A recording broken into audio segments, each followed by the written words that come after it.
నమస్తే. తెలంగాణ సమైక్య ఆధ్వర్యంలో ధరణి భూభారతికి సంబంధించిన బాధితులందరూ కూడా ఈరోజు ప్రెస్ మీట్లో పాల్గొనడానికి వచ్చారు. అంటే వాళ్ళకి సంబంధించిన ఈ ధరణి వచ్చిన తర్వాత ఇప్పుడు కాంగ్రెస్ గవర్నమెంట్ వచ్చి భూభారతి తీసుకొచ్చామని చెప్తారుగా. సో దీనివల్ల చాలా మంది రైతులు ఇబ్బంది పడుతున్నారు. సో మనతో పాటు కొంతమంది రైతులు ఉన్నారు, భూములు ఉన్న రైతులు కొంతమంది మనతో పాటు ఉన్నారు. సో వాళ్ళతో మాట్లాడించే ప్రయత్నం కదా. సరే ఏం సార్, మీరు ఎక్కడి నుంచి వచ్చారు, మీరు ఏ సమస్య పైన వచ్చారు? నాది ఖమ్మం జిల్లా తల్లాడ మండలం వెంగన్నపేట అండి. ధరణిలో ఇప్పుడు కొన్ని పేర్లు ఏంటంటే ఉన్న పేర్లు లేని పేర్లు అని ఎక్కిచ్చేసి కొద్ది ఇబ్బంది జరిగింది. అప్పుడు ఆ ధరణిలో జరిగిందన్న తర్వాత మేము దాని మీద కంప్లైంట్ పెట్టినాం. సార్ ధరణి ఇట్లా జరుగుతుందంటే వాళ్ళు ఆల్రెడీ ఆ తర్వాత దాని దృష్టిలో పెట్టి ఎల్ఆర్యూపీ అని ఉంది. ఎల్ఆర్యూపీ పెట్టి ఎల్ఆర్యూపీలో అర్జెంటుగా ధరణిలకు ఎక్కాను. ఎల్ఆర్యూపీ ప్రోగ్రామ్ పెట్టి తహసీల్దారు డిప్యూటీ తహసీల్దార్తో పెట్టి ప్రోగ్రామ్ పెట్టి విలేజ్ల్లో 2-3 రోజులు కావాలని పైనుంచి చెప్తే వాళ్ళ అడావుడిగా ఎక్కించారు. ఉన్నాయి లేని మేము దాని మీద కంప్లైంట్ కూడా పెట్టినాం. అప్పుడు 2018లో పెడితే వాళ్ళు దాన్ని ఏం చేయకుండా కొద్దిగా డైరెక్ట్గా వాళ్ళు చెప్పిన వాళ్ళకి లేకపోతే కొంత ఇది చేశారు. మేము దాని మీద కంప్లైంట్ కూడా ఇచ్చినాం. అంటే తర్వాత చూస్తూ ఉన్నారు, ఇంతమటికి ఏం జరగలేదు.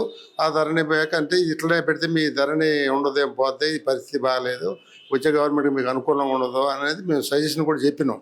కానీ దాన్ని లెక్క చేయకుండా పెట్టారు. ఆటోమేటిక్గా అది గవర్నమెంట్ చేంజ్ అయ్యాక ధరణి మాయ ధరణి మేము మంచి తీసుకొస్తాం, మేము కాంగ్రెస్కి ఇంకో అంటే మేము చేస్తామని చెప్పుకొచ్చినాం. భూభారతి పెట్టారు. ఆ భూభారతిలో కూడా ఏంటంటే సాదా బైనామానాలని పెట్టి అప్లికేషన్ పెట్టేసి భూమి కొనుక్కొని ఉంటే కాగితం మీద ఉన్న వాటిని ఎక్కిచ్చేస్తాం, మీకు అవసరం లేదంటే ఇప్పుడు భూములు అమ్మిన వాళ్ళు ఉండరుగా, చనిపోతారు కదా, చనిపోయి పర్వాలేదు అన్నారు. ఊరికి మీరు అఫిడవిట్ ఇస్తే సార్ మేము పలానా దగ్గర భూమి కొనుక్కున్నట్టు ఇచ్చేస్తాం అన్నారు. అట్లా జరిగింది. కానీ భూభారతిలో అది జరగల. దానికి అప్లికేషన్ కూడా తీసుకున్నారు.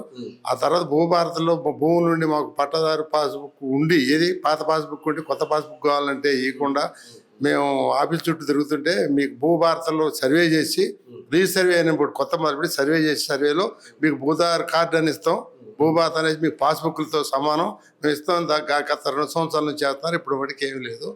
దాని గురించి ఇక్కడ సమావేశం జరిగితే ఏం చేద్దామని ఒక సమైక్య పిలిస్తే వచ్చినాం. అంటే ఇట్లా ఎంతమంది రైతులు, అంటే మీలాగా భూములు సంబంధించి ఉన్నా సరే సార్ దాని మీద పేరు లేకుండా ఇట్లా ఎంతమంది బాధితులు ఉన్నారు కంప్లీట్ ధరణి భూభారతికి సంబంధించి? ఊళ్ళల్లో భూములు ఉండి పాస్బుక్ లేని చాలా మంది ఉన్నారు. భూములు ఉండి పాస్బుక్లు ఉన్నారు, పాస్బుక్ ఉండి భూమి తేడా కూడా ఉన్నారు. అట్లా ప్రతి విలేజ్లో ఉన్నారు. అది దాన్ని చేయకపోతే రేపు రాబోయే కాలంలో కష్టకాలం వచ్చేదని ఆలోచన. మరి ఎట్లా మరి ఏది ప్రభుత్వం ఏ నిర్ణయం తీసుకున్నా పేద ప్రజలకు ఇబ్బంది అవుతుంది. ఇప్పుడు ధరణి గత ప్రభుత్వం ధరణి తీసుకొచ్చి మీరే ఇబ్బంది పడ్డారు. మళ్ళీ ఇప్పుడు ఇది భూభారతి అని చెప్పేసి ఈ గవర్నమెంట్ వచ్చి చేసింది. సో ఇందులో కూడా ఇబ్బంది పడుతుంది. మరి ఎట్లా ఈ భూములకు సంబంధించి గొడవలు ఎట్లా? ఇప్పుడు ఈ భూభారతిలో ఆధార్ కార్డు భూధార్ కార్డు అని ఇస్తాం. సర్వే చేసి మీ భూమి మీకు స్పాట్లో మీరు ఉన్నారు కాబట్టి ఆ ఏరియా ఆ భూమి మీద మీరే హక్కుదారులు కాబట్టి ఆ పక్కన వాళ్ళు 4 వైపులా ఎంక్వైరీ చేసి రైతుల్ని ఈ భూమి పలానా వాళ్ళదంటే వాళ్ళదంటే దాని మీద భూధార్ కార్డు మీకు ఇస్తాం. భూధార్ కార్డు ఆటోమేటిక్ పాస్బుక్ లాంటిది. దాంతో అంటే ఆ కార్డు లేకపోవటాన మాకు ఇప్పుడు యూరియా ఆన్లైన్లో వేయాలి. ఆ కార్డు ఆన్లైన్ కట్ల మందు కట్టలో ఆన్లైన్ డిఏపి ఇది మళ్ళీ 5 గంటల బ్యాంకు లోన్కి పోవాలంటే లోన్ రావట్లేదు. చాలా ఇబ్బందిగా ఉంది. రైతుల పరిస్థితి అగమ్య గోచరంగా ఉంది. ఇంకా అది విషయం. అవును, మీరు మంచిగా గుర్తు చేశారు. ఇది ఇప్పుడు యూరియా బస్తాలు కావాలి. సో యూరియా బస్తాలు కావాలన్నప్పుడు ఫోన్లు కావాలి, దాంట్లో ఓటీపీలు వస్తాయి. అవి మరి అర్థమవుతుందా మీకు? అంటే మీ దగ్గర అంటే స్మార్ట్ ఫోన్ ఉంది, చాలా మంది రైతుల దగ్గర ఉండే ఫోన్లు. ఊర్లో అయితే రైతుల దగ్గర అయితే ఫోన్లే లేవు మస్తు మంది. మరి ఎట్లా చెప్తారు వాళ్ళందరూ? ఎట్లా చేస్తారు ఓటీపీలు అంటే? ఇక వాళ్ళ పాస్బుక్ వాళ్ళకి ఏం లేదు. మా దగ్గర అలాంటి వాళ్ళ దగ్గర పోతాను. ఫోన్ కొనుక్కోవాల్సిన పరిస్థితి తీసుకొచ్చారు. అప్పులు అదొక అప్పులు తెచ్చిన ఓటీపీలో ఫోన్ కొనుక్కొచ్చు, ఓటీపీ అలాంటి వాళ్ళ దగ్గరకు చెప్తే వాళ్ళు ఇస్తున్నారు. యూరియా బాగానే సప్లై చేశారు. అప్పుడు కొంత టైట్ వచ్చింది. మా దగ్గర మాత్రం ఏం లేదు. మా ఖమ్మంలో మస్తుకి ఇచ్చారు. మంత్రి గారు బాగానే సప్లై చేశారు. ఇప్పుడు యూరియా కావాలంటే ఇక్కడ మా దగ్గర ప్రతి గోడౌన్లో యూరియా ఉంది. మేము ఇప్పుడు మళ్ళీ కొత్త యాప్ కూడా పెట్టారు. ఆ యాప్ యొక్క యూరియా మాత్రం సఫిషియెంట్గా జిల్లా మొత్తం బాగానే ఉంది. మరి ఇట్లా మళ్ళీ భూముల పరిస్థితి ఎట్లా? మన ధరణి వచ్చింది, భూభారతి వచ్చి మళ్ళీ దీని పరిస్థితి ఏమంటారు? మీరు ప్రభుత్వాన్ని ఈ వీడియో చూస్తున్నట్టయితే మీ ప్రభుత్వానికి ఏం చెప్పదలుచుకుంటారు? ప్రభుత్వానికి దీన్ని భూభారతి అన్నట్టు భూధార్ కార్డు కానీ వేరే విధంగానే ఉన్న పాస్బుక్లు భూముల మీద రైతు ఎప్పుడు భూమి మీద ఉంటే వాడు హక్కుదారుడు.